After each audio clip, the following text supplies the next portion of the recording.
오늘 우리에게 내려주시는 하나님 말씀 예레미야 31장 7절입니다.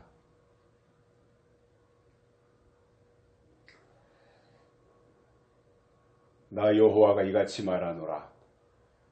너희는 야곱을 위하여 기뻐 노래하며 만국의 머리된 자를 위하여 외쳐 전파하며 찬양하며 이르기를 여호와여 주의 백성 이스라엘의 남은 자를 구원하소서 하라. 아멘.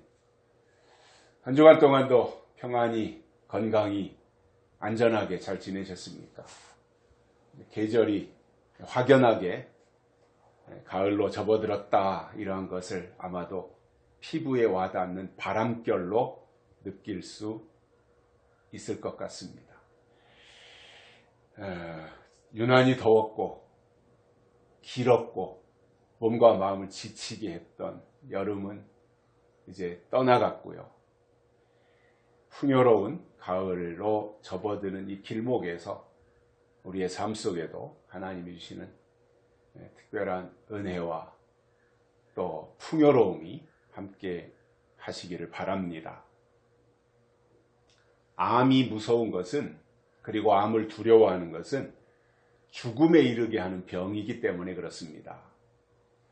물론 과학과 의술이 발달해서 상당 부분 암을 정복했지만 여전히 사람들에게 가장 큰 공포와 두려움을 주는 것은 암입니다. 2022년도 통계를 보니까 우리나라에서 한 해 동안 발생한 암 환자가 약 28만 2천 명 정도가 됩니다. 그리고 그 암 때문에 사망한 숫자도 연간 약 8만 명 정도가 되고요. 이 수치는 여전히 우리나라 사망 원인 1위를 차지하고 있습니다. 제가 주변에서 아는 사람들도 보면 암으로 치료를 받거나 또는 암 수술 후에 회복을 위해서 힘겨운 사투를 벌이는 분들을 보게 되는데, 안타까운 것은 그분들이 그렇게 노력해도 눈에 띄게 호전되지 않고 때로는 또 재발되기도 한다고 하는 것입니다. 물론 우리 모두가 다 암으로부터 자유로울 사람은 하나도 없을 것입니다. 왜냐하면 사람 몸속에서는 하루에 약 3,000개에서 5,000개 정도의 암세포가 날마다 자연적으로 발생하기 때문입니다. 그런데 놀랍게도 하나님이 그것에 대한 안전장치를 우리 몸속에다가 다 저장해 주셔서 대부분이 매일 발생하는 암세포는 거의가 다 암으로 발전하지 않는데, 그 이유는 사람 몸 안에 면역세포들이 끊임없이 활동하면서 감시하고 그것을 다 제거하기 때문입니다. 그래서 대식세포다 그런 말 하잖아요. 암세포를 잡아먹는 대식세포다 또는 MK세포다 이런 말들을 하는데, 그 정도로 하나님이 우리 몸속에 발생하는 암세포를 제거하는 안전장치를 만들어 주셨기 때문입니다. 그러면 어떻게 암이 발생하지 않느냐? 그거는 사실상 단정적으로 말하기는 쉽지 않은데, 왜냐하면 운동선수들도 암에 걸리기 때문에 운동을 한다고 해서 암에 전혀 걸리지 않는다라고 장담할 수도 없기 때문입니다. 그러나 제가 느낀 것은 평소에 암이 발병하기 전에 꾸준하게 건강을 관리하는 것이 암이 생기고 나서 몇 배 더 노력하는 것보다 비용이나 또는 그 효과적인 측면에서 훨씬 더 좋다는 거예요. 제가 챗 GPT에게 어떻게 하면 암을 예방할 수 있는지 물어봤어요. 그랬더니 대답을 해주는데 첫 번째가 금연이에요. 담배 피우지 말아라. 다 상식적으로 아는 내용이죠. 그 다음에 두 번째가 건강한 식단 관리예요. 그 다음이 규칙적인 운동, 또 예방 접종, 그리고 검진, 스트레스 관리, 이런 것이었습니다.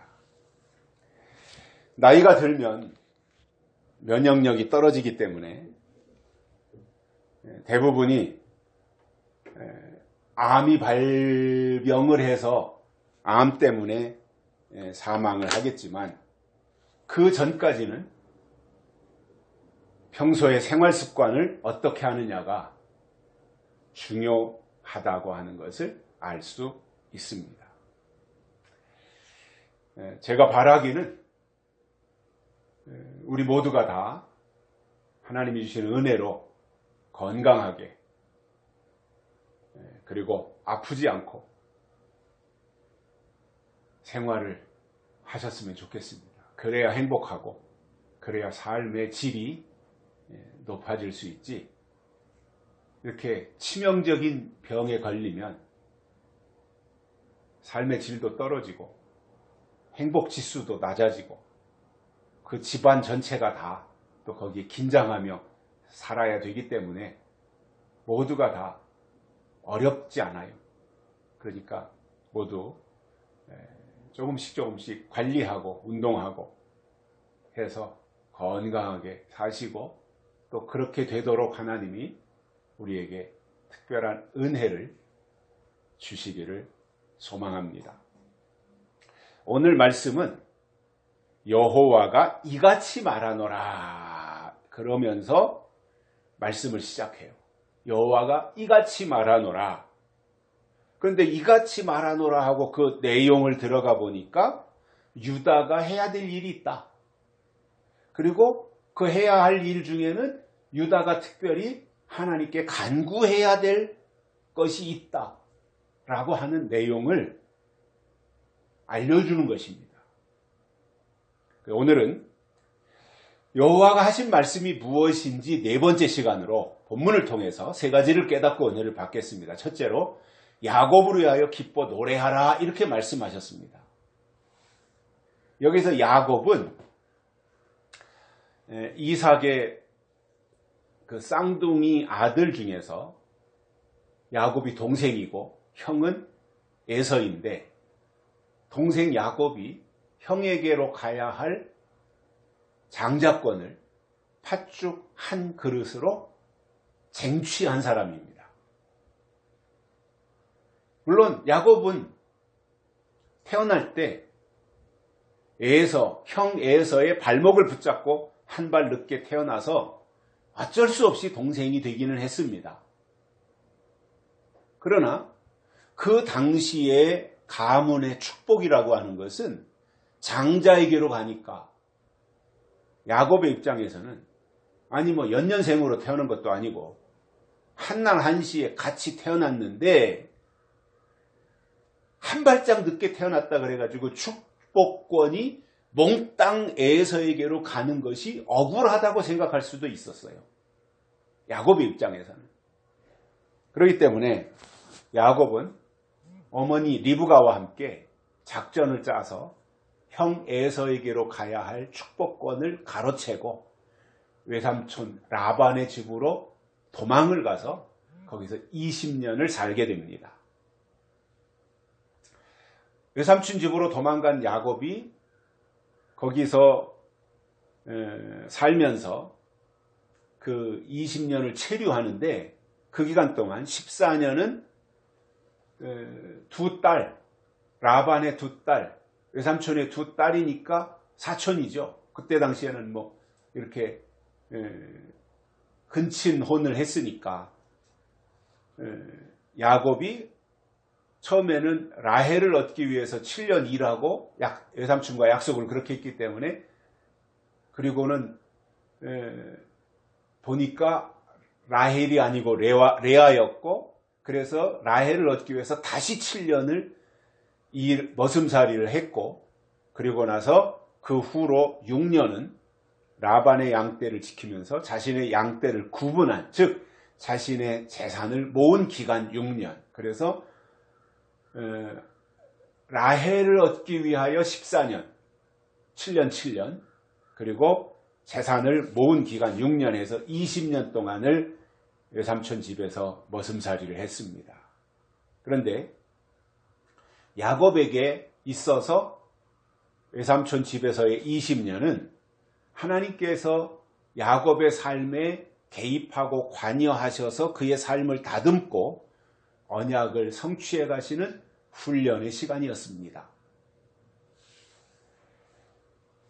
야곱은 외삼촌 라반의 집에서 가족을 이루고 자녀를 낳고 재산을 모으면서 이후로 나타날 이스라엘 민족의 기초를 세웠던 것입니다.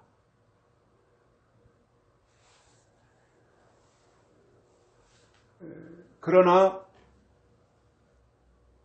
축복을 가로채가지고 도망친 야곱의 입장에서는 올 때 갈 데도 없는 상황에서 외삼촌이 그를 거두어 주었고, 그렇기 때문에 야곱의 입장에서 라반은 피난처였고, 야곱이 자기 집으로 왔을 때 외삼촌 라반은 환영하며 야곱을 받아들였던 것입니다. 그러나 라반은 조카이지만 자기의 이익을 먼저 생각해서 야곱을 이용합니다. 그래서 20년 동안이나 자기 집에 머물도록 그렇게 만들었던 것이 창세기 29장에 나오는 그런 내용들입니다.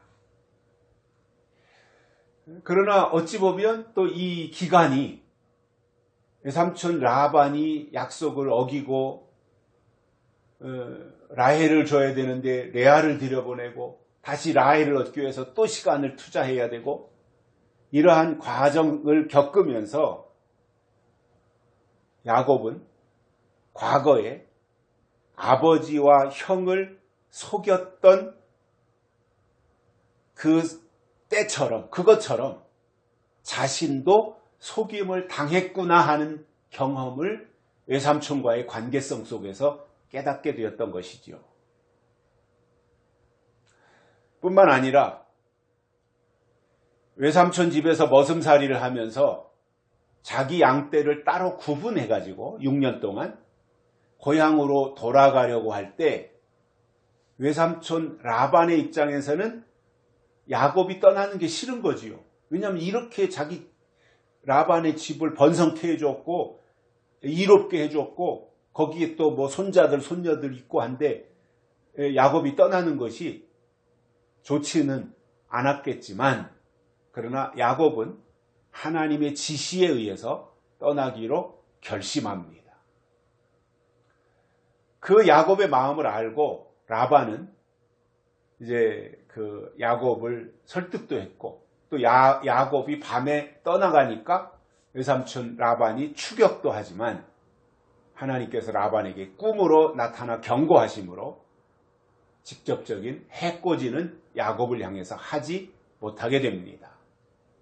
결국 후에 라반과 야곱은 언약을 맺고 서로를 해치지 않기로 약속을 한 후에 미스바에서 이제 작별을 하고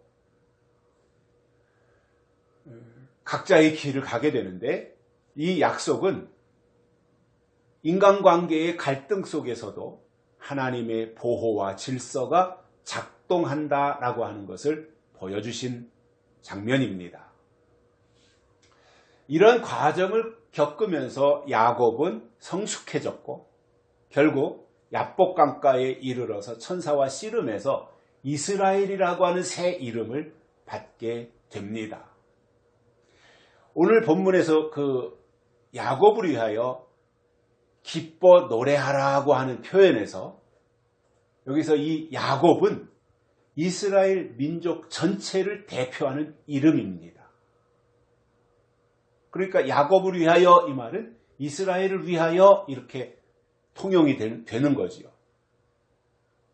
그리고 이것은 바벨론 포로로 끌려갔던 유다 백성의 회복과 귀환을 예언하는 장면이기도 합니다. 또 기뻐 노래하라고 하는 것은 단순한 찬양이 아니라 하나님의 구원과 회복에 대한 약속의 선포였던 것입니다. 그러면 왜 에레미야 선지자를 통해서 바벨론 포로에 있는 유다 백성들에게 기뻐 노래하라 이렇게 말씀하셨겠습니까? 그 이유는 하나님께서 그 이스라엘의 남은 자들을 구원하시고 그들을 다시 고향으로 인도하실 것이라고 하는 희망의 메시지를 주셨기 때문입니다.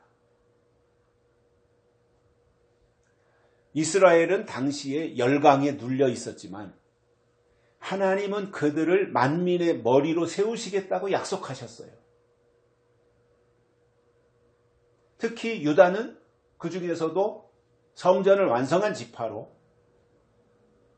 나름대로 자부심과 긍지가 대단했던 사람들이었잖아요.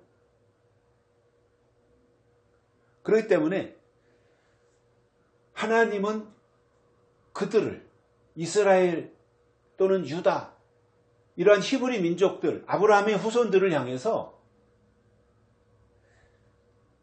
그들을 통해서 하나님의 일을 이루시겠다고 하는 약속을 주신 것이고 그 히브리 민족 그들 자체가 뭐예요? 하나님의 언약 백성들이었다는 말입니다. 그러면 이러한 말씀들은 단지 과거에 있었던 이스라엘의 이야기만이 아니라 또는 유다를 향해서 주셨던 메시지였을 뿐만이 아니라 지금도 하나님의 백성들을 향해서 회복과 구원이라고 하는 것이 하나님의 은혜로 임하는 것이다라고 하는 사실을 알려주시는 내용입니다.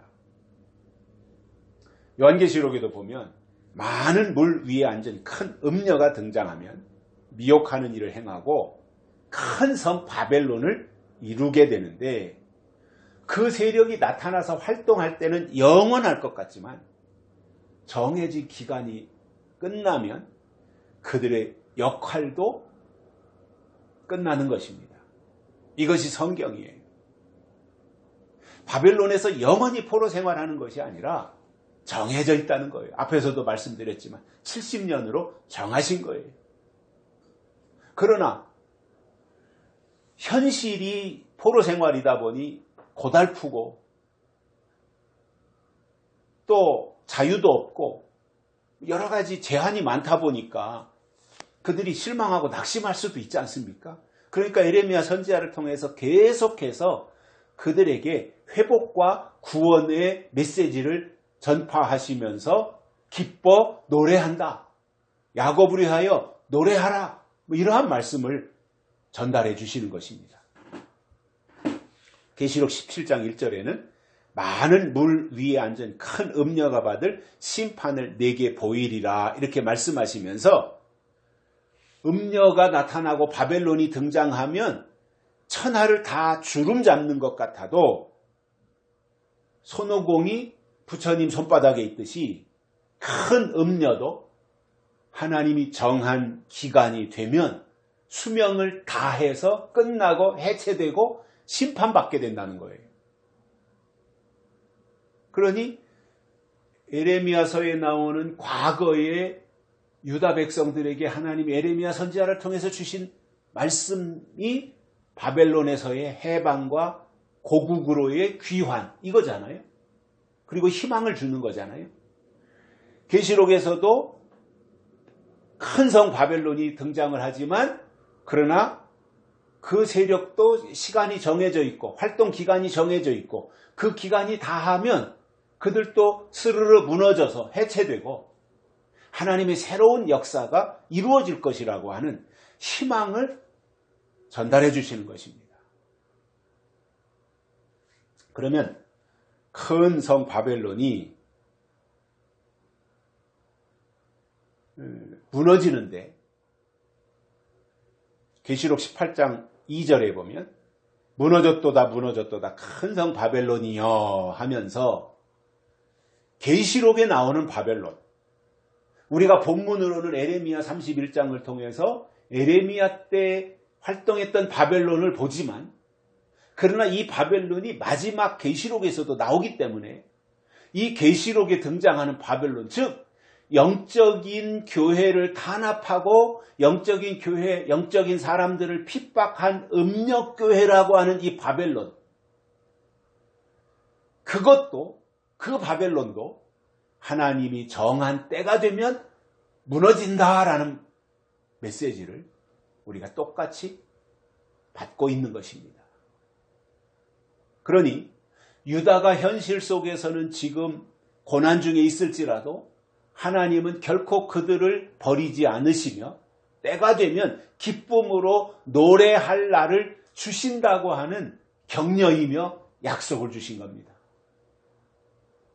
그래서 예레미야 31장 7절의 역사적인 배경은 바벨론 포로기로 이스라엘 백성이 절망 속에 있지만 하나님이 회복하시는 그 약속을 붙잡고 기다려야 된다라고 하는 메시지를 주신 겁니다. 그러므로 오늘 우리에게 주시는 이 말씀은 단순한 위로를 넘어서 하나님의 구속 역사와 새 언약의 시작을 알리는 중요한 선언이 바로 에레미야 31장이라는 말이에요. 요즘도 오늘날도 신앙생활 하시는 분들을 보면 물론 그것도 때로는 필요하지만 위로받기 위해서, 마음이 공허하니까 위로받기 위해서 교회를 찾고 신앙생활을 하고 하는 분들이 계십니다. 그 단계가 필요한 사람들도 물론 당연히 있습니다. 그러나 언제까지 거기에만 머물러 있으면 안 된다는 거잖아요. 위로받기 위해서 거기에 참여했고 신앙생활하고 있고 설교를 듣고 교회를 찾고 하는 단계도 물론 있지만 계속해서 거기에만 머물러 있을 수는 없는 것이고, 그 다음 단계로 하나님의 구속 역사가 지금 어떻게 진행이 되고 있고 하나님의 새 언약의 시작이 어떻게 시작해서 어떻게 지금 진행이 되고 있고 앞으로 어떻게 이루어질 것인가에 대한 그 단계까지 나아가서 그것을 볼 수 있어야 된다는 말입니다. 두 번째로는 만국의 머리된 자를 위하여 전파하며 찬양하라, 이 말씀을 해주셨어요. 여기서 만국의 머리된 자는 당연히 하나님이죠. 전파하며 찬양하라고 하는 것은 과거에 하나님이 하신 일을 기억해서 전파하는 것과 앞으로 하나님이 하실 일도 미리 알려주라는 것입니다. 즉 하나님이 하신 일과 하나님이 하실 일을 똑같이 전파하라는 말입니다. 여기서 하나님이 하신 일은 된 일이고 이미 지나간 일이기 때문에 이것을 통틀어서 역사라고 말합니다. 하나님이 하신 일은 역사라고 합니다. 그래서 성경에 수많은 하나님이 하신 일, 역사가 기록이 되어 있습니다. 그런데 이것이 정말 역사가 되기 위해서는 과거에 먼저 하나님이 말씀하신 것이 있어야 돼요. 그리고 시간이 지나면서 그 말씀이 그대로 이루어졌을 때 그것을 역사라고 하는 거예요. 성경은 지금까지 하나님이 말씀하신 것이 때가 되면 다 이루어졌고, 이루어지면 하나님은 다시 새로운 약속을 주시고, 그것이 이루어지면 또 다른 약속을 보내주시고, 그렇게 해서 하나님의 백성들을 지금까지 이끌어 오셨고, 그 모든 과정을 역사다, 히스토리다, 이렇게 말하는 거예요. 또한 앞으로 하나님이 하실 일은 될 일이고, 이것을 예언이라고 말합니다. 왜냐? 이루어질 일이기 때문에 예언이라고 하는 거예요. 저는 이 예언 부분에 대해서 지금 2025년도를 살고 있는 우리들에게 있어서 가장 확실한 예언은 요한계시록이라고 저는 확신해요. 누가 무슨 어디서 예언을 받았다, 노스트라다무스가 어떤 예언을 했다, 이런 게 아니라 가장 확실한 예언은 성경, 그 중에서도 마지막 예수님의 재림과 관련해서 이루어질 일, 하나님이 하실 일, 앞으로 될 일을 기록한 요한계시록이 가장 확실한 예언인데, 그 계시록을 읽다 보면 이 계시록은 반드시 속히 될 일이며 장차 될 일이고 마땅히 될 일이며 결코 속히 될 일이라고 성경에 기록되어 있기 때문입니다. 물론 새로 바뀐 성경에는 그런 표현이 좀 이렇게 변경해 놔서 읽다 보면 실감은 나지 않는데, 오랫동안 우리가 사용했던 이 성경을 보면 그렇게 돼 있잖아요. 반드시 속히 될 일, 장차 될 일, 마땅히 될 일, 결코 속히 될 일. 될 일이니까 예언이다 말이에요. 구약성경은 16명의 선지자들이 기록한 선지서가 있습니다. 이사야, 예레미야, 에스겔, 다니엘, 호세아, 요엘, 아모스, 오바댜, 요나, 미가, 나훔, 하박국, 스바냐, 학개, 스가랴, 말라기. 이 16명의 선지자들이 기록한 선지서가 있는데, 선지서는 예언서이고 선지자는 예언자입니다. 그러면 지금 시점에서 볼 때 그때 그분들에게 주셨던 그 말씀이 다 이루어졌잖아요. 에레미야에게 주셨던 말씀이 이루어졌고 이사야에게 주셨던 말씀이 다 이루어졌잖아요. 그러나 우리들이 볼 땐 그렇지만 그 당시에 하나님이 선지자들을 예언자로 보내셔서 앞으로 하나님이 하실 일이 무엇인지 알려주셨고 또한 그대로 다 이루셨습니다. 그러니까 하나님은 하실 일을 반드시 먼저 그 종 선지자들을 통해서 알려주시고 이루신다. 이것이 아모스 3장 7절에 나오는 얘기잖아요. 말씀이잖아요. 반드시 알려주시고 하신다는 거예요. 하나님은. 그래야 알 수 있는 거지.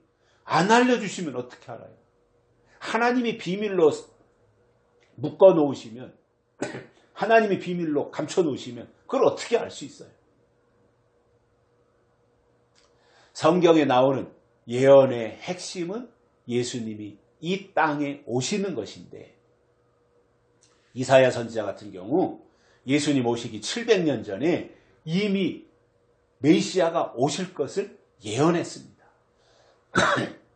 그런데 막상 때가 돼서 예수님이 이 땅에 오시니까 사람들이 영접지 않았어요. 그리고 하나님의 아들로 인정하지도 않았어요. 오히려 예수님이 참남되다고 십자가에 못 박아 죽였습니다. 이러한 에레미야의 예언대로 예수님이 이 땅에 하나님의 아들로 오셨으면 원칙은 어때야 돼요? 쌍수로 환영해야 되고 찬양해야 되고 힘차게 전파했어야 되는데 그러지 않았던 거죠. 이유는 뭐였냐면 자기들이 생각하는 메시아가 아니었던 거예요. 예수님 이 땅에 오셔서 메시아라고 활동을 하는데 전혀 메시아다운 구석이 없었어요. 목수 요셉 아들로, 그리고 마구간에서 태어나고 뭐 이러한 과정이, 이건 도저히 메시아가 아니다. 메시아는 그렇게 오는 것이 아니다. 메시아는 화려하게 와야 된다. 메시아는 누가 보더라도 인정할 만한 그런 멋진 모습으로 위엄을 갖추고 그렇게 와야 된다라고 하는 고정관념이 그들 속에 자리 잡고 있었을 거예요.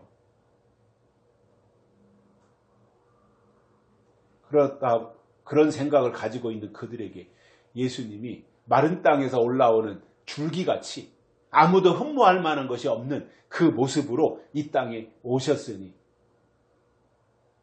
메시아로 인정이 되겠어요? 그 당시의 유대인이나 바리새인들 속에는 하나님의 뜻이 이루어지는 것보다는 자기들이 가지고 있는 고정관념처럼 그들이 가지고 있는 그들의 나름대로의 메시아관, 이것이 더 중요했던 거예요. 하나님의 뜻보다는 자기들 생각이 더 컸던 거예요. 이게 무슨 말이냐면 성경대로 믿지 않았다는 거예요. 그리고 성경보다 자기들이 구축해 놓은 그 체계가 더 우선이었던 거예요. 여러분, 이런 사람들 속에 하나님의 정상적인 예언이 있었겠습니까? 예수님을 무시하고 예수님을 배척하고 예수님을 십자가에 못 박아 죽이는 그 일에 앞장선 이 사람들 속에 하나님의 뜻이 있었겠습니까? 지금도 저는 그러한 사람들을 종종 보는데 성경보다 자기가 따르고 떠받드는 아무개라고 하는 그 사람의 말이 더 중요하다고 강조하는 사람들을 봅니다. 참 신앙생활을 평생 어떻게 해왔을까라고 하는 의문이 드는 정도예요. 우리가 신앙생활하는 그 믿음의 가장 중요한 핵심은 기록된 하나님의 말씀, 성경이잖아요. 그래서 항상 우리가 점검해야 되는 것이 뭐예요? 누가 어떠한 주장을 했을 때 그것이 성경적이냐, 그것이 성경에 맞느냐, 그리고 이 시대에 부합한 것이냐, 정말 그것이 하나님의 뜻이냐, 이것을 냉철하게 점검해야 되는 거잖아요. 그런데 그런 그 정제의 과정이 없는 거예요. 그리고 아무개가 말하면 그게 곧 하나님의 뜻이다, 이렇게 단정 지어버리는 거 있잖아요. 한마디로 바보들의 행진과 같은 것인데, 정상적인 사고를 가졌다면 아무리 내가 믿고 따르던 사람이라고 할지라도 어느 순간 그의 입에서 성경과 다른 말이 한두 번도 아니고 번번이 그렇게 나온다면 따라가던 것을 멈추고 그것이 성경과 맞느냐를 점검해야 되는데 그 점검하는 과정은 없이 무조건적이 되어가지고 오히려 옹호하고 나서니까 같이 망하는 거죠. 그런 사람들을 보면 말씀에 대한 순종은 없고 자기가 따르는 그 사람의 말에 무조건 옳다고 하면서 그 말에 지나치게 비중을 두고 간다고 하는 것은 시작부터 잘못됐다라는 의미가 되는 겁니다.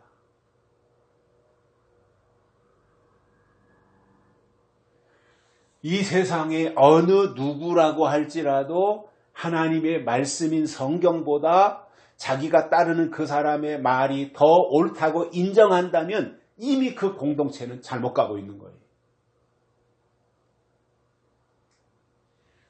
신앙생활이라고 하는 것이 흔들리는 갈대처럼 누가 앞에서 이렇게 말하면 그쪽으로, 또 저렇게 말하면 저쪽으로 치우치고 흔들린다면 바람직하지 않고 그 자체가 성경이 기준이 아니라는 말이 됩니다. 어떤 경우도 제가 다시 강조하지만 적용 부분에 가서는, 설교를 하고 적용 부분에 가서는 나름대로 설교자가 주관적으로 말할 수 있어요. 적용 부분에 가서는. 그러나 그 본문을 해석하는 부분에 있어서는 성경이 어떻게 말씀하느냐, 그게 중요하잖아요.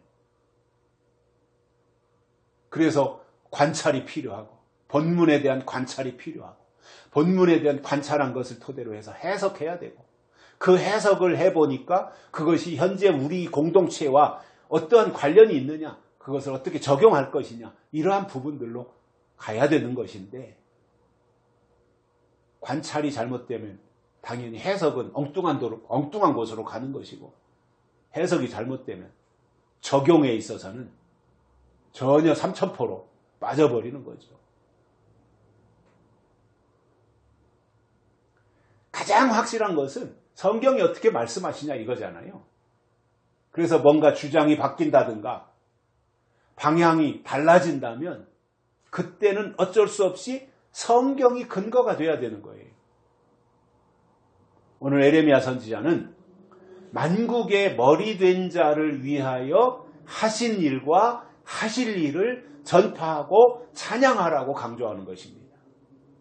그러므로 유다 백성들은 하나님을 널리 전파하고 높이 찬양해야 하는 것이 의무이듯이 현실에서 우리들도 이 일이, 하나님을 높이고 하나님을 찬양하고 하나님을 전파하는 이 일이 우리의 사명이라는 거예요.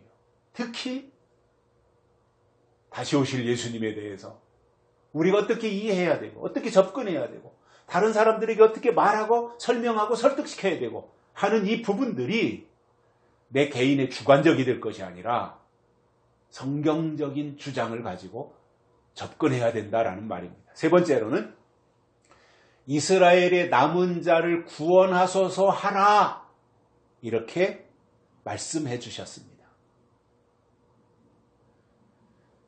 구약 성경에는 이 남은 자 사상이 두드러지게 나타납니다. 성경에서 처음 남은 자에 대한 개념은 심판 가운데서도 하나님께서 보존해 주시는 백성들을 주로 뜻했어요.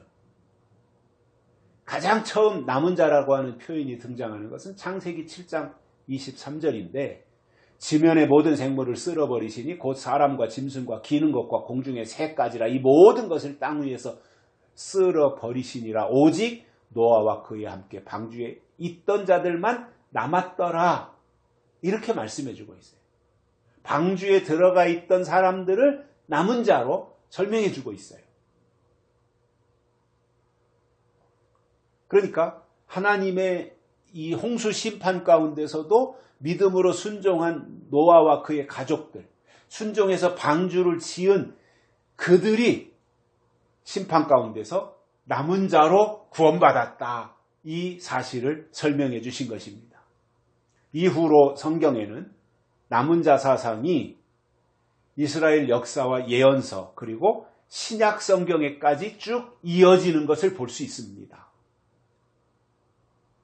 성경에서 이 남은 자 사상이 어떻게 발전해 갔는지 흐름을 간단하게 보면 출애굽기 32장 28절에서 금송아지 사건 후에 레위 지파가 하나님 편에 서서 남았다, 이렇게 기록하고 있습니다. 레위 지파가 남은 자였다는 거예요. 그 금송아지 사건 이후에. 또 열왕기상 19장 18절에 보면 엘리야에게 하나님이 말씀하시기를 바알에게 무릎 꿇지 않고 바알에게 입 맞추지 아니한 7,000명을 남겨두었다, 이렇게 말씀하시면서 남은 자가 누구이고 남은 자가 어떤 사람들인가를 말씀해 주셨습니다. 이사야서 10장 20절에서 22절에 보면 이스라엘의 남은 자 곧 야곱 족속의 피난한 자와 여호와께로 야곱 족속에서 피난한 자가 여호와께로 돌아오리라, 이렇게 말씀하고 있습니다. 신약에도 남은 자 사상이 나오는데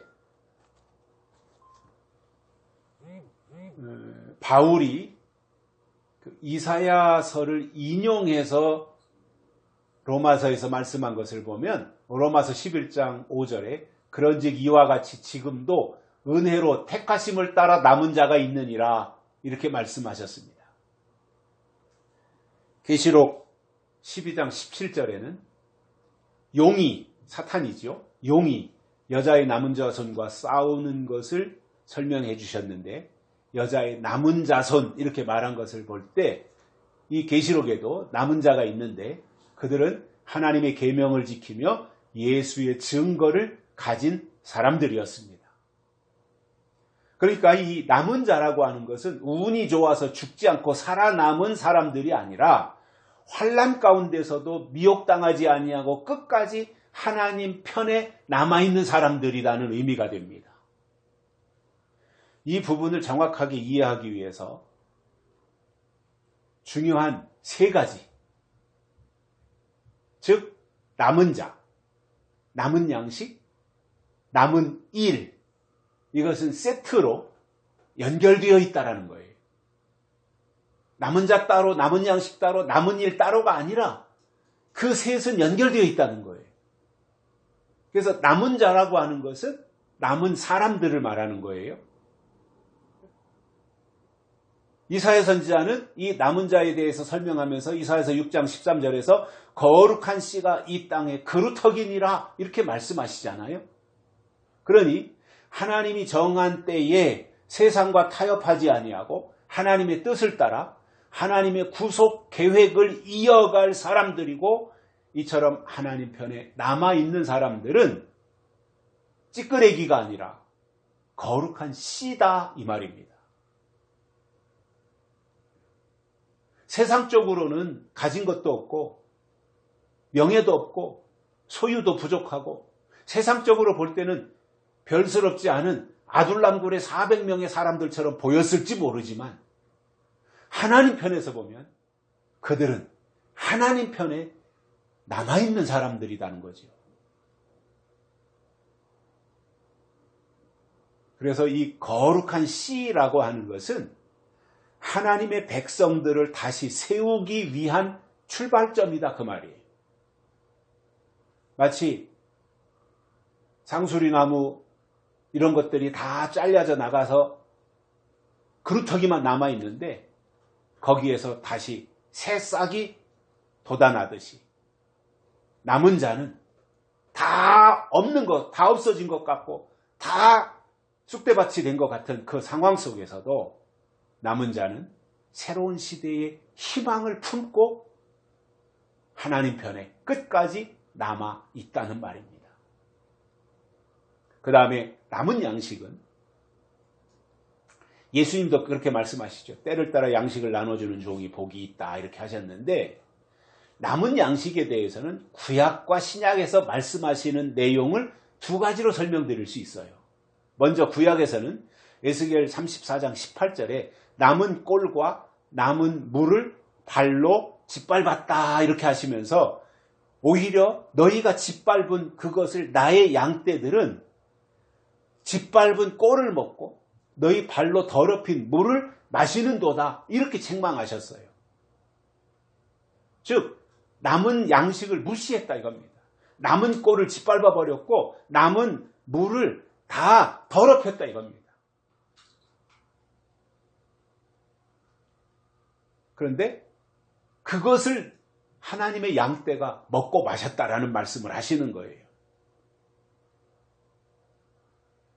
그러니 이것은 기존의 사람들이 얼마나 잔인하고 그리고 자기들밖에 모르며 하나님의 뜻은 안중에도 없고 자기들의 자리나 지키려고 하는 그 사람들의 한 줌밖에 안 되는 그 권력, 자기가 차지하고 있는 그것을 누리려고 했던 그러한 모습을 책망한 것이고요. 신약에서는 오병이어의 기적을 통해서 우리가 이해해야 될 것이 있습니다.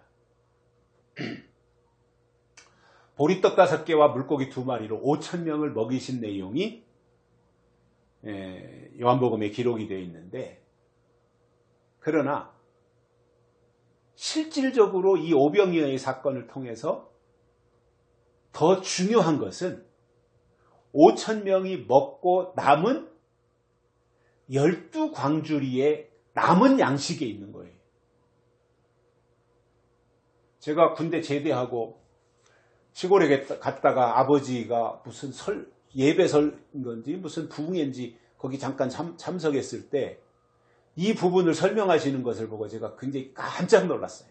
대부분의 사람들이 예수님의 능력을 예수님이 행하신 능력에다가 초점을 두고 어린아이가 내놓은 보리떡 5개와 물고기 2마리, 예수님이 그것을 축사하고 떡을 떼서 5,000명을 먹이셨다. 여기에다가 비중을 두고 설명을 하잖아요. 그래서 예수님은 하나님이시다. 물론 맞지요. 그러나 그것을 그렇게 설명하시고 나서 저희 아버지는 남은 12광주리에다가 초점을 맞춰서 또 설명을 이어가시더라고요. 그래서 그 남은 12 제자들에게 남은 떡 조각을 다 주워 오라고 해서 그들이 광주리를 가지고 나가서 떡 조각을 다 주워 왔더니 그것이 12광주리였다. 이렇게 말씀에 기록되어 있거든요, 성경에. 그러면서 그것을 바로 이 12광주리가 12제자들의 양식이다. 이렇게 말씀하시는 거였어요. 그러니까 전혀 새로운 접근을 제가 그때 본 거지요. 아, 아버지는 성경을 이런 관점에서 보시는구나. 이런 각도에서 보시는구나. 5,000명을 먹이신 하나님으로 끝나는 것이 아니라 남은 양식 12광주리가 12제자들의 양식이었고 그것을 그 양식을 제자들이 먹고 이어서 하나님의 일을 해 나가는 이 모습들. 굉장히 저는 그때 의미가 있다고 봤고 또 은혜를 받았어요. 자, 그러면 똑같은 입장에서 이 시대의 남은 양식은 요한계시록이고 이 남은 양식은 아무나 먹는 것이 아니라 남은 양식을 먹을 자격이 누구예요? 남은 자가 남은 양식을 먹는 거예요.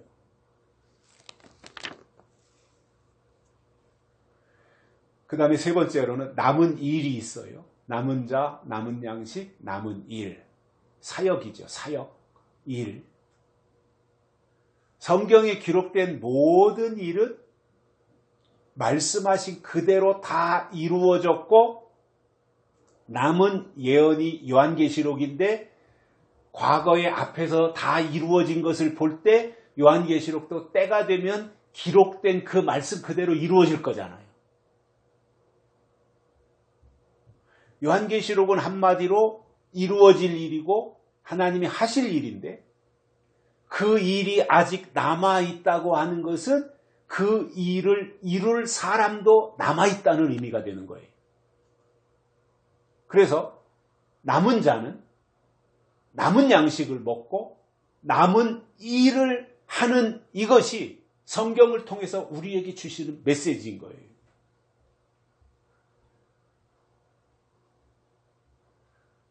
오늘 본문에서 이 에레미야 선지자가 이스라엘의 남은 자를 구원하소서 하라 이렇게 알려주는 거잖아요. 하나님께 그렇게 하라고 알려주는 거잖아요. 이 말은 뭐예요? 남은 자가 있다는 거잖아요. 물론 그때는 바벨론 포로가 남은 자였지만 그래서 이 말씀을 우리가 믿는다면 남은 자가 있고 남은 양식이 있고 남은 일, 하나님의 남은 사역이 있는 것을 믿는다면 큰 음녀, 큰 바벨론이 나와서 판을 치더라도 거기에 절대로 휩쓸리거나 또는 주눅들지 말고 여전히 남은 양식을 먹는 일을 소홀히 하지 말아야 된다는 것입니다. 결론으로 에레미야 때나 지금이나 하나님 편에 남은 자가 있다고 하는 것은 그들이 먹어야 할 남은 양식도 있다는 말입니다. 남은 자는 있는데 남은 양식이 없으면 안 되잖아요. 남은 양식도 있다는 거예요. 그렇다면 누가 남은 자입니까? 누가 남은 자입니까? 분명합니다. 남은 양식을 먹는 자가 남은 자인 겁니다. 하나님은 그러한 사람들을 통해서 남은 일을 이루어 가실 것인데 남은 양식이 있다고 하는 것은 감당해야 할 남은 일도 있다고 하는 것을 기억하시고 새 언약의 말씀을 양식으로 먹고 하나님이 하실 일이 무엇인지를 전파하는 삶을 사시기를 소망합니다. 살아계신 하나님 감사합니다. 오늘도 우리를 불러주시고 하나님의 말씀을 듣게 해주셔서 감사를 드립니다. 오늘 주신 말씀 우리 마음판에 새기고 기억하면서 하나님을 기쁘시게 해드리고 하나님을 찬양하며 하나님을 전파하는 복된 삶을 살아갈 수 있도록 우리를 인도해 주시고 그 일을 감당할 수 있도록 필요한 모든 것을 위로부터 하나님이 공급해 주시옵소서. 다시 오실 예수님의 이름으로 간절히 기도드리옵나이다. 아멘. 찬송가 427장 부르시면서 헌금 드리시겠습니다. 427장.